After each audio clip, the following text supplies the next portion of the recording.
गर्म हवाओं में बलिदान की खुशबू है। यहाँ के कण कण में वीरता का आभास है जो मुझे इस पथरीले रेगिस्तान में हरियाली सा आनंद देता है। आप में से कईयों ने मुझे देखा होगा, लेकिन क्या आपको पता है मेरे पर शापित किले का एक ऐसा कलंक लगा है जो इतनी बरसातें झेलने पर भी मैं धो नहीं सका। मेरे यहाँ रहने वाले किसी भी राजा ने अपने पोते का मुंह नहीं देखा और यह श्राप मुझे तीर की तरह चुभता रहता है। और इसी वजह से मुझे इस पहाड़ी पर अकेला छोड़कर सब चले गए। मेरे बूढ़े कंधे आज इस कलंक को अपने ऊपर ढोए हुए हैं।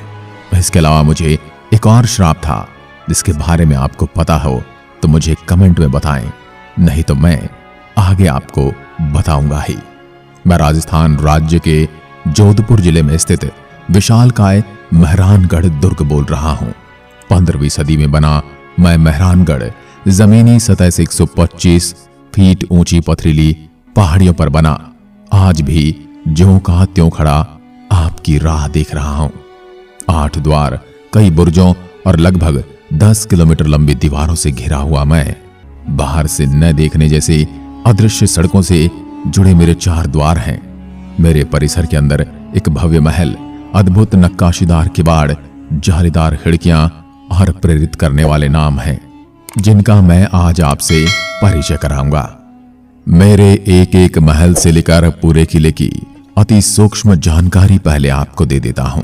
यदि आप मुझे देखने आ रहे हैं तो आपको 20 से 25 मिनट के पहाड़ी रास्ते को चलकर पार करते हुए आना पड़ेगा। इसके बाद अगर मेरे दुर्ग की पैदल चढ़ाई करना चाहते हैं तो आपको 10 से 15 मिनट और लग जाएंगे, परंतु अब मेरे अंदर लिफ्ट की व्यवस्था कर दी गई है। आप कुछ सेकंड में ही ऊपर आ सकते हैं। मेरे दुर्ग का असली नाम मिहिरगढ़ हुआ करता था। मिहिर का अर्थ होता है सूर्य और गढ़ का मतलब है किला। मिहिरगढ़ का शाब्दिक अर्थ सूर्य का किला होता है, लेकिन बोलते बोलते मेरा नाम मेहरानगढ़ हो गया। मेरा निर्माण 1459 में राव जोधा ने शुरू करवाया था। मेरे मुख्य दरवाजे के बाहर ही आपको कुछ समाधि स्थल की छतरियां नजर आएंगी। ये सब युद्ध में अपना बलिदान दे चुके शूरवीरों की याद में बनाई गई हैं। राष्ट्र और मेरे इस दुर्ग के लिए अपना बलिदान देने वाले ठाकुर चौहान श्याम सिंह, ठाकुर खींची दुर्गादास के साथ सभी शूरवीरों को मैं शत शत नमन करता हूं। जब मैं जयपोल नामक मुख्य द्वार में से अपने दुर्ग के अंदर आप सभी को प्रवेश करते हुए देखता हूं, यह सबसे बड़ा और विशाल दरवाजा है जिसमें हाथी भी आ सकता है। मेरे प्रांगण में प्रवेश करने से पहले आपको टिकट लेना पड़ेगा, जो प्रत्येक भारतीय के लिए 200 रुपए प्रति व्यक्ति है। आगे बढ़ते हुए मेरे दुर्ग में अंदर प्रवेश करते हैं आपको 2 रास्तों से ऊपर जाने का विकल्प मिलेगा। जो उम्रदराज हैं उनसे मैं यही निवेदन कहूंगा कि आप कुछ पैसे खर्च करके लिफ्ट के माध्यम से ऊपर जाइए। वहीं जवानों के लिए चलकर जाना सबसे बेहतरीन होगा। अब मैं दिखाता हूं मेरा 1.5 कांगड़ा पोल, जिसको लखन पोल के नाम से भी जाना जाता है। राजशाही के दौर में ये मुख्य पोल यानी कि मुख्य दरवाजा हुआ करता था। ये जो आप लखन पोल और मेरी दीवारों पर छेद के निशान देख रहे हैं, ये एक युद्ध की कहानी बयान करते हैं। दोस्तों, हुआ यूं कि सन 1808 में किसी के बहकावे में आकर जयपुर के उस समय के महाराज जगत सिंह ने मुझ पर चढ़ाई कर दी और जोधपुर नगर पर कब्जा कर लिया और मेरे पूरे दुर्ग को चारों ओर से घेर लिया। मेरे दुर्ग के आसपास मुझे बचाते हुए, मेरी रक्षा करते हुए अनेक सैनिक और योद्धा वीरगति को प्राप्त हुए थे, लेकिन मुझे छोटी मोटी खरोंचों के अलावा कोई आंच नहीं आने दी। युद्ध चलते चलते शत्रु के पांव उखड़ने लगे और शत्रु दल की सेनाओं ने हार स्वीकार कर ली। लेकिन उस लड़ाई के दौरान तोपों के गोले से मेरे घाव आज भी आप यहां महसूस करोगे, जिन्हें आज तक कोई भर न सका। मेरी मनमोहक छवि को देखते हुए अब मैं आपको भूतिया कहानी सुनाता हूं, जिस कारण से मेरे इस दुर्ग को एक श्रापित किला कहा जाने लगा था। जब राव जोधा को शत्रुओं से रक्षा की दृष्टि से एक मजबूत किले की कमी महसूस हुई तो वो पहुंचे यहां पर, जहां का निरीक्षण करने की यहां पर किले का निर्माण किया जा सकता है। जिस जगह पर अभी मैं मौजूद हूं, उस पहाड़ी पर जब राव जोधा पहुंचे तो देखते ही एक बकरी एक शेर से लड़ाई कर रही थी। ये दृश्य देखकर राव जोधा को यह पुण्य पराक्रमी भूमि एकदम उपयुक्त लगी, जिस पर एक शानदार और मजबूत किला बनाया जा सके। फिर पूरी तरह से निरीक्षण करते करते वो एक महात्मा की कुटिया में जा पहुंचे। वो ये देखकर प्रसन्न हो जाते हैं कि कुटिया के आसपास कुछ ऐसे जल स्रोत हैं जिनसे निरंतर जल प्रवाह हो रहा था। राव जोधा ने इस पहाड़ी को एकदम उत्तम जगह मानते हुए उन महात्मा को इस जगह को खाली करने का आदेश दिया और यहां पर किले का निर्माण किया जाएगा, ये कह दिया। परंतु महात्मा ने इस बात से मना कर दिया, लेकिन राव जोधा नहीं माने और किले का निर्माण शुरू हो गया। ये देखकर महात्मा क्रोध में आ गए और श्राप दे दिया कि हे राजन, जिस पानी को देखकर आपने यहां किले का निर्माण शुरू करा है, मेरी तपस्या में विघ्न डाला है, वही पानी के लिए जोधपुर बूंद बूंद के लिए तरसेगा। और उन्होंने अपनी कुटिया का स्थान बदलकर कहीं दूसरी ओर ले गए। और फिर वही हुआ जैसा श्राप था। मेरे निर्माण के शुरुआती दौर में ही उन जल स्रोतों से पानी आना बंद हो गया। राव जोधा उस श्राप से डर गए और महात्मा से जाकर क्षमा मांगी और इस श्राप से बचने का उपाय मांगा। तब महात्मा ने कहा कि हे राजन, इस श्राप को खत्म करने के लिए राव जी कि किसी आदमी को इस किले के निर्माण के साथ इसकी नींव में अपनी इच्छा से जीवित बलिदान देना होगा। लेकिन कई दिन बीत गए, कोई भी इसके लिए तैयार नहीं हुआ। तब राव जोधा ऐसे व्यक्ति को ढूंढते रहे जो अपनी बलि दे सके। लेकिन तब एक बलिदानी शूरवीर राजा राम नामक व्यक्ति अपने प्राणों का बलिदान देने आगे आए। तब एक शुभ दिन और शुभ घड़ी देखकर राजा राम को जिंदा नींव के अंदर बलिदान देकर मेरे दुर्ग की नींव रखी गई। अब मैं आपको दिखाता हूं मेरे दुर्ग का चौथा मुख्य दरवाजा। इसका नाम है लोहापोल। लोहापोल के पास दीवार पर आपको उन महान रानियों के हाथों के चिन्ह दिखाई देंगे जो अपने राजा के देह छोड़ने के बाद स्वयं की देह को आग के हवाले कर सती हुआ करती थी। मैं आज भी उन महान पुण्यात्माओं को अपने पूरे दुर्ग में विचरित करते हुए महसूस करता हूं, जिन्होंने अपनी देह के अस्तित्व की रक्षा करते हुए अग्नि कुंड में छलांग लगाई थी। चौथे दरवाजे यानी कि सूरजपोल दरवाजे में घुसते ही कुछ सीढ़ियों के माध्यम से आप ऊपर की ओर जाएंगे और आपको दर्शन होंगे राजमहल के। हिंदू संस्कृति की झलक दिखलाता राजमहल बेहद भव्य और नक्काशीदार है। मैं हमेशा मेरे पूरे दुर्ग में इस महल को बेहद लाड़ प्यार से रखता हूं। बारीकी से तराशे गए पत्थरों से बना मेरा राजमहल किसी स्वर्ग से कम नहीं लगता। यही राजमहल के प्रांगण में आपको एक राजगद्दी जैसी बनी एक विशाल कुर्सी दिखाई दे रही होगी, जिसको राज तिलक होते समय भावी राजा को इस सिंहासन पर बिठाकर रीति रिवाज से तिलक करके मेरे दुर्ग के नियमानुसार राजा घोषित किया जाता था। यहीं पास में मौजूद एक जगह पर हाथी के ऊपर लगने वाले सिंहासनों को देख सकते हैं। इनमें कुछ सोने के, कुछ चांदी के बने हुए हैं। इनमें से कुछ इस तरह की नक्काशीदार अलग अलग धातुओं से भी बने हुए हैं।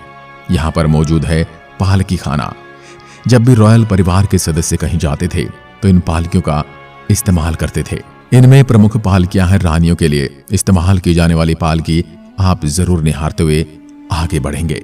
एक स्पेशल और खास पालकी भी है जो सिर्फ शादियों में नव विवाहित वधू की डोली के तौर पर इस्तेमाल की जाती थी। दौलत खाने को दिखाते हुए अब मैं मेरे दुर्ग में स्थित एक सोने की पालकी दिखाता हूं। आप इसको प्यार से देखेंगे तो आपकी नजर नहीं हटेगी। महीन सोने की कारीगरी से बनी इस पालकी पर प्योर सोने की परत चढ़ी हुई है। यहीं पर पास में आप समय समय पर मेरे ऊपर अपना अधिकार स्थापित करने वाले राजाओं की तलवारें देख सकते हैं। इन तलवारों के शौर्य की यादों में आज भी एकदम निडरता महसूस करता हूं। अब मैं आपको शानदार नक्काशी और पेंटिंग से बने राज दरबार, अलग अलग ओहदे पर रहे प्रमुख मंत्री और संतरियों की पेंटिंग दिखाते हुए आगे चलता हूं। यहां पर आपको राज दरबार की झलक भी दिखेगी। इसी के साथ हाथी और घोड़े के ऊपर सवार होकर किस प्रकार युद्ध लड़े जाते थे, इसकी भी झलक आपको पेंटिंग के माध्यम से दिख जाएगी। किले में ऊपर की ओर जाने पर शानदार घुमावदार सीढ़ियों को देखकर आपके मुंह से मुझे वाव जरूर सुनाई देगा, जो इस कालखंड में भी इस प्रकार की गजब की मीनार बनाने में महारथी थे। ऊपर आकर आप देखेंगे तो आप तरह तरह के टेंट और अद्भुतकालीन सामग्री नजर आएगी। राजा जब भी किसी लंबी यात्रा पर निकलते थे या शिकार पर जाते थे, इस प्रकार की वस्तुएं साथ में रखते थे। जब भी विश्राम का समय होता था तो इस प्रकार के टेंट लगाए जाते थे और ये कालीन बिछाई जाती थी। इस प्रकार शाही परिवार के सदस्य विश्राम करते थे। यहीं पास में आपको राजशाही परिवार द्वारा पहने जाने वाले तरह तरह के कपड़े और ड्रेसेस दिखेंगे, जिसमें राजपूती पोशाक और महिलाओं के लिए लहंगे जैसे दिखने वाली राजपूती कला के साथ पोशाक नजर आएगी। साथ ही उस समय के बने नक्काशीदार पर्दे और बाकी वस्तुएं दिखेंगी। महाराजा अजीत सिंह का शयन कक्ष दिखाते हुए मुझे हर्ष हो रहा है, क्योंकि उन्होंने मेरे दुर्ग पर 1669 से लेकर 1724 तक शासन किया था। इस कमरे को शीश महल के नाम से जाना जाता है। इसकी खासियत यह है कि इसके चारों ओर शानदार शीशों को पूरे कमरे की छत से लेकर दीवारों पर उकेरा गया है। आप कल्पना कीजिए, जब रात के अंधेरे में इस कमरे के बीचों बीच एक दिया प्रज्वलित करने पर किस प्रकार की अनुभूति होती होगी। पूरे कमरे में हजारों तारों का प्रतिबिंब देखने योग्य होता है। चलिए अब मैं दिखाता हूं मेरे दुर्ग में मौजूद फल महल को, जिसको महाराजा अभय सिंह जी ने बनवाया था। आप फूल महल की दीवारों को देखकर आश्चर्यचकित हो जाएंगे। इन दीवारों पर सोने से बने फूल पत्तियों के सहित कुल देवी देवताओं के सोने से बने नक्काशीदार चित्रण देख सकते हैं। इसी में कई राज परिवारों के सदस्यों के चित्रण भी आपको देखने को मिलेंगे। फूल महल की छत इतनी सुंदर और मनमोहक है, जिसके चारों तरफ काले धागे गुच्छे लटकाए गए हैं, ताकि मेरे दुर्ग में स्थित फूल महल को किसी की नजर न लग जाए। इसी फूल महल के प्रांगण में दरबार भी लगते थे और नृत्य की महफिलें भी सजती थी। इसके मनमोहक दृश्य को देखकर आपको भी छन छन करते घुंघरू की आवाज महसूस होने लगेगी। अब मैं दिखाता हूं मेरे दुर्ग में स्थित अर्थशास्त्र गृह। इस शास्त्र गृह में मौजूद हथियारों को देखकर आपको युद्ध की भयानकता और बलिदानियों के पराक्रम को महसूस करने का मौका मिल जाएगा। देखिए, मेरे शास्त्र भंडार में तरह तरह के भाले नुमा चाकू, विरोधी सैनिकों को पकड़ने के लिए तरह तरह के हथियार, छुपाकर ले जाने वाले हथियार, तीर कमान, छोटी और बड़ी तलवारें, बंदूकें जो शानदार नक्काशियों से जड़ी हुई हैं। इसके अलावा खंजर, कतार, ढाल, हेलमेट, कवच, छड़ी जैसे हथियार मौजूद हैं। अब मैं दिखाता हूं अपने दुर्ग का विशेष राजभवन। इसका निर्माण महाराज तख्त सिंह जी ने करवाया था। इनका शासनकाल 1843 से लेकर 1873 तक रहा। उन्होंने मेरे इस भवन का निर्माण उनके रहने के लिए करवाया था। मेरे इस महल में आपको हिंदू पद्धति से बनी नक्काशियों के साथ साथ ब्रिटिश काल की कला भी महसूस होगी। ये वही महाराजा तख्त सिंह थे, इस राजघराने के जो आखिरी राजा थे, जिन्होंने मेरे दुर्ग को अपना निवास स्थान बनाया। इसके आगे ले चलने पर आपको बेहद ही सुंदर नक्काशीदार खिड़कियां और दरवाजे मिलेंगे, जिसमें आपको राजपूती शान और कलाकृति की मजबूत खूबियां मिलेंगी। यहीं पर एक छोटी बालकनी है, जिसमें से आपको पूरे जोधपुर शहर की सुंदर और मनमोहक मनोहर छवि देखने को मिलेगी। अब मैं आपको दिखाता हूं मेरे दुर्ग में मौजूद जनाना भवन। यहाँ पर राजशाही परिवार की महिलाएं रहा करती थी। यहाँ पर राजशाही परिवार के अलावा किसी भी पुरुष को आने पर सख्त मनाही हुआ करती थी। इस भवन में रानियां, राजमाताएं और राजकुमारियां रहा करती थी। महल में किसी के जन्मदिन या छोटे मोटे किसी भी प्रकार के अवसरों को रानियों के निजी खर्च से मनाए जाते थे। रानियां ही इन अवसरों का नियंत्रण किया करती थी। इन खर्च को वहन करने के लिए रानी को कुछ गांव आवंटित किए जाते थे, जिससे रानियां इन खर्च को वहन कर सकें। रानियां शिकार और शतरंज जैसे खेलों में खूब बढ़ चढ़कर भाग लेती थी। यहीं पर मोती महल नाम से मेरे दुर्ग का सबसे बड़ा भवन है। इस भवन में लगे खिड़की, दरवाजे और सोने की पत्तियों से बड़ी अजब गजब डिजाइन सुंदरता में चार चांद लगा देते हैं। थोड़ा आगे चलने पर मेरे दुर्ग में स्थित बहुत प्राचीन मंदिर मिलेगा, जिसमें स्वयं श्री कृष्ण जी विराजमान है। इनकी छत्र छाया में आज भी मैं ज्यों का त्यों खड़ा हूं। थोड़ा आगे चलने पर आपको बहुत ही बड़ी बड़ी भोजन पकाने वाली कढ़ाइयां नजर आएंगी, जो राज शासन प्रणाली के समय उपयोग में लाई जाती थी। अब मैं लिए चलता हूं अपने दुर्ग के ऊपरी भाग में। मेरे दुर्ग के चारों ओर इस प्रकार की कई तोपों को लगाया गया था, ताकि उस समय किसी भी प्रकार के हमले से मेरे दुर्ग को बचाया जा सके। इन तोपों की गर्जना आज भी मैं महसूस करता हूं और मुझे इन पर गर्व भी है। हिंदू धर्म के अनुसार शस्त्रों को भी पूजा जाता है, इसलिए मेरे ये तोपें अति पूजनीय हैं, जो मेरी रक्षा भी करती हैं और आने वाले शत्रु के मन में भय भी प्रकट करती हैं। यदि आप थोड़ा नीचे मेरी ममेरी इष्ट देवी कुल देवी चामुंडा देवी विराजमान है। इस सुंदर नकाशीदार मंदिर में मौजूद प्रतिमा को मेहरानगढ़ के शासकों द्वारा अपनी पूर्व राजधानी मंडोर से यहां लाकर स्थापित किया गया था। प्रत्येक हिंदू की कुलदेवी होती है और कुलदेवी मां का महत्व आप सभी जानते ही होंगे। इसलिए मैं अपने दुर्ग की कुलदेवी को शत शत नमन करते हुए आगे बढ़ता हूं। मेरे दुर्ग के ऊपरी हिस्से पर जाकर आप जोधपुर शहर को देखेंगे तो नीले समुद्र सा दिखाई पड़ेगा। शहर को पूरी तरह से निहारने के लिए मेरे दुर्ग का सबसे ऊपरी हिस्सा उपयुक्त है। यहाँ पर मैं कई जनों को जोधपुर शहर के साथ सेल्फियां लेते हुए रोजाना देखता हूँ। मुझे खुशी होती है लोगों के चेहरे पर प्रसन्नता देखकर। जैसे कि मैंने पहले बताया, मुझे बनाने और मेरा निर्माण होने की कहानी कुछ इस तरह है कि राव जोधा जब जोधपुर के 15वें शासक बने, उसके 1 साल बाद ही उन्हें लगने लगा कि मंडोर का किला उनके लिए सुरक्षित नहीं है। फिर राव जोधा ने अपनी तत्कालीन किले से 1 किलोमीटर दूर पहाड़ी पर एक किला बनवाने की सोची। उस पहाड़ी को भोर चिड़ियानटुक के नाम से भी जाना जाता था, क्योंकि वहां काफी संख्या में पक्षी रहते थे। मेरा दुर्ग लगभग 1200 एकड़ यानी कि 486 हेक्टेयर की भूमि पर फैला हुआ है।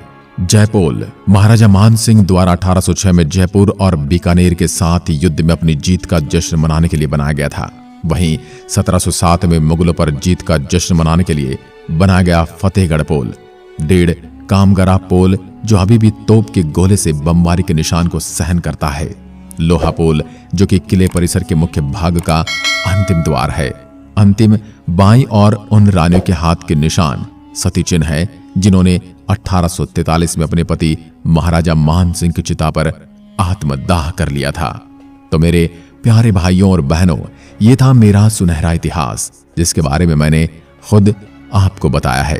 यदि आप मुझे निहारने आना चाहते हैं तो मैं आपके स्वागत के लिए पलके बिछाए हमेशा के लिए तत्पर हूं। और मेरी आत्मकथा आपको कैसी लगी कमेंट में लिखकर जरूर बताइएगा। एक बार फिर मिलता हूं, तब तक के लिए नमस्कार। जय हिंद, जय भारत।